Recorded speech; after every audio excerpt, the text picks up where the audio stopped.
Hello everyone. Today we will show you how to embed Canva designs. This is a great way to display your designs on websites, blogs, or online platforms while keeping them interactive. Let's get started. On your Canva dashboard, all we need to do is click Share in the upper right corner. This allows us to embed your Canva designs. Once we're here, just click this option and then click See All here. Now, you can see the embed option right away. We can embed this design. This is now your link. You can share the embed code or the URL link.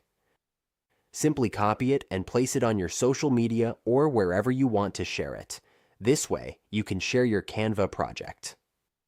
With this simple method, you can easily showcase your work across different platforms.